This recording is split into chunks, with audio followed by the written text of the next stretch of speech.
Hey everybody, alright, make sure you go to my channel page and click on the donate link if you can, do the thumbs up and the subscribe and all that stuff everybody tells you to do.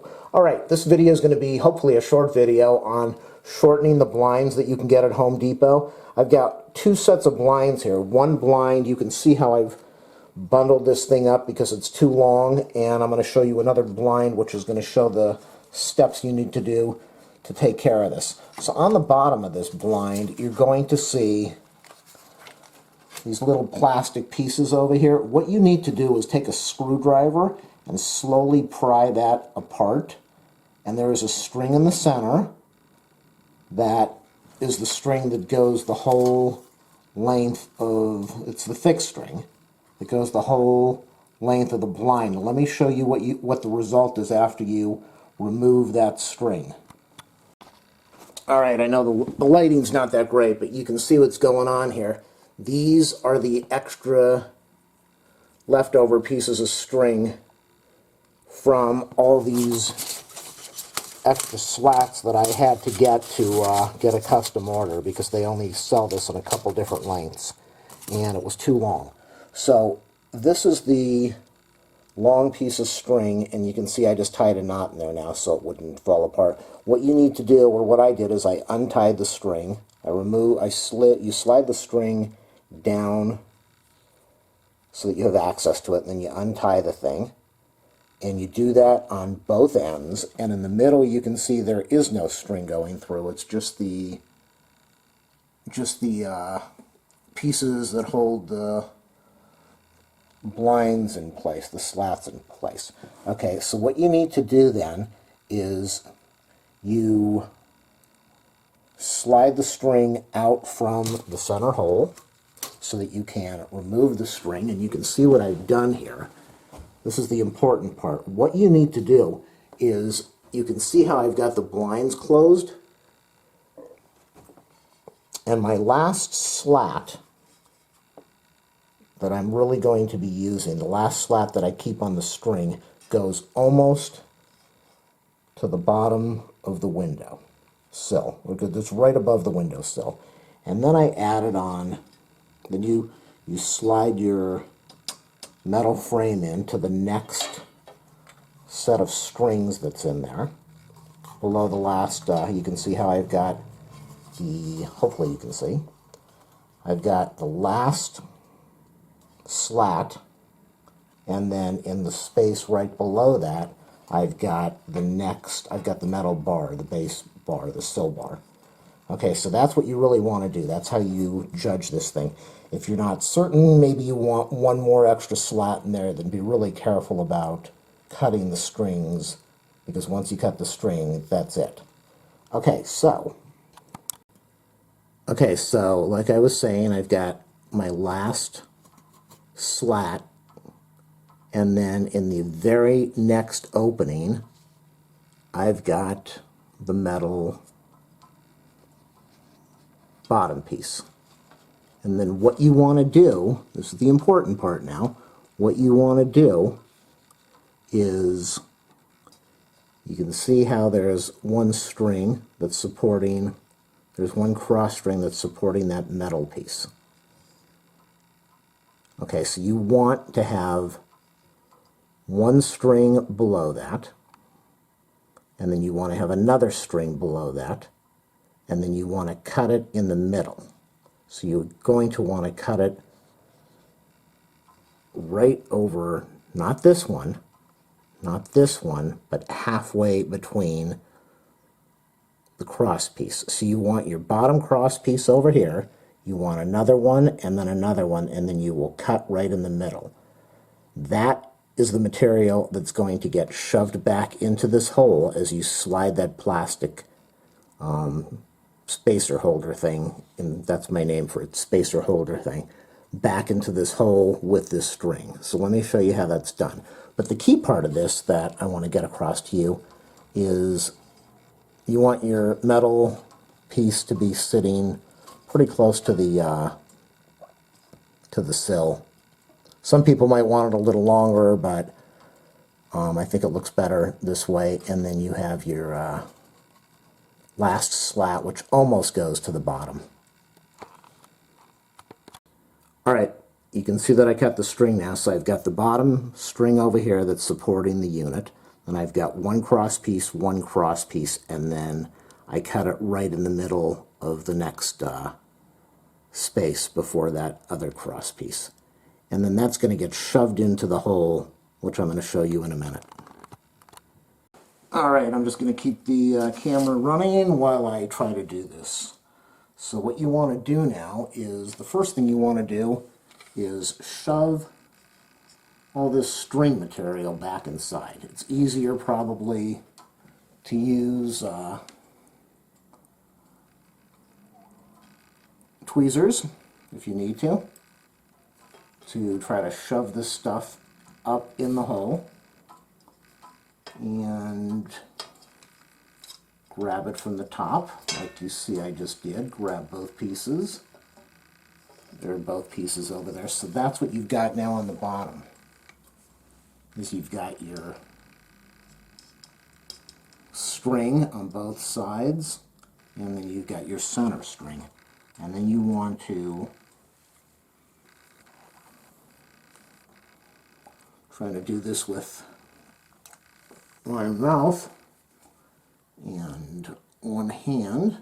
Then there's slots on both sides of this plastic. You want to slide the string so that the string on here and the string on here go into those slots. Hopefully you can see that. Yeah, I think you can see that. Let me get the camera a little closer so you can see the final result. So you can see what I did. The slot, the outer strings are going into those little slots on the plastic. Your center string is coming through the bottom. And then all you're really going to do is you're going to tie a knot.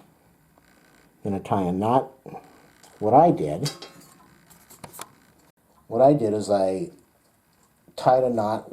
I took the material, that's where my knot wants to be, about that length. So I took the blinds and I slid them up a little bit so I could put a knot a little higher up over there, so that when the blind comes down, the knot is hidden inside the little hole over here. After everything's adjusted, then you get tweezers or you get some cutters and you shove all of the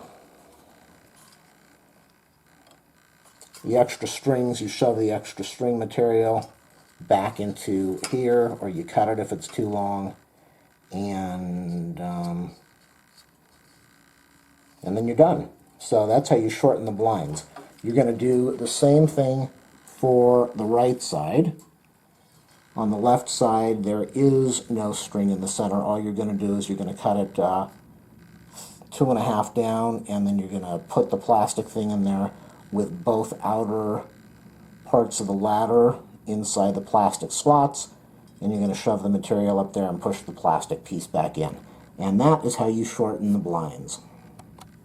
Alright, you can see what I'm talking about. I put a loop, a little knot in here, and then I'm going to see exactly where I need to raise this thing up to slide this knot up a little bit so it's hidden in the hole when it drops down. I still have a little bit more adjusting. I need to put the knot a little higher up, but that's what you do. You want to get the knot perfect so that it fits in the hole, and then you get your scissors or your cutters and you cut it. Just make sure they're really good cutters. This material frays the minute you cut it, and it's very difficult to, unless you put some wax on there to stop that from happening. Alright, here is the second blind, just to give you an idea of what I was talking about before. This windowsill is over here. I don't really know if I need this slat. If I keep this slat and I put the bottom piece below it, then that's really all I'm going to need to make this work out. So what I would do, and what you should do in this case, is everything below the slat right above the windowsill you remove, and then in this area where this piece is, I would put the bottom piece, the bottom metal slat in there, and then I would go in there and tie the string down, cut the string to the 2.5 position that I showed you on the ladder of the string, and I'm going to do that right now. Take all these slats out, and I'll show you what the completed product is. But before I do that, this is the one that I just showed you I was going to do. You can see how it lays fairly nicely right above the... some people might want it to sit on the sill a little bit more. They might not want it to hang like that. And in that case, you would add that extra slat, and you might end up having a little bit of a bundle at the bottom sitting on your windowsill. So it's really just a personal choice. I'm not going to be using the little hangers that hold this against the windowsill. I could, but I'm not going to, and that would make things even a little better. I haven't cut the string down completely because I might want it a fraction longer. So go slowly, take your time doing this so that you can make sure it's right the first time, because once you cut that final rope down there, that final string, that's it, unless you go out and buy a new one. Okay, so you can see what I'm doing now. I've removed the string at the bottom. Can't really get this position to show you. Remove the string at the bottom. I pulled the string out of all of the lines, so I've got it hanging loose now. And now all I've got to do is slide each one of these out. And try to show this to you. Slide each one of these out all the way down to the bottom, and then I can put in my metal bottom piece into the opening and continue with tying the strings down and closing everything up.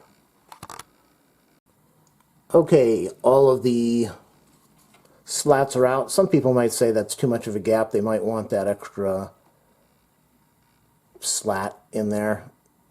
I think I'm happy with just the metal piece going in there. So you can see that all my slats are out now, and I've just got the metal piece that's hanging there. And so I'm going to swap that out of here. I'm going to put that into the last gap that I've got in here where the last slat was. Then I'm going to cut down 2.5 from the ladder. I'm going to keep one cross piece. I'm going to keep the bottom cross piece underneath. Then I'm going to keep 2 more, and then I will cut inside the middle.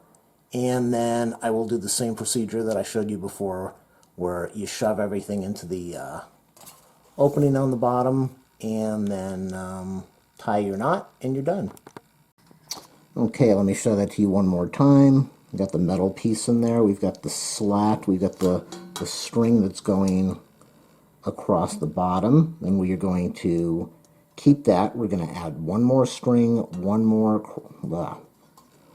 cross piece, one more cross piece, and then cut between the next cross piece. So that's going to be your bottom ladder, which you can see over there, and then one more, and then cut right over here.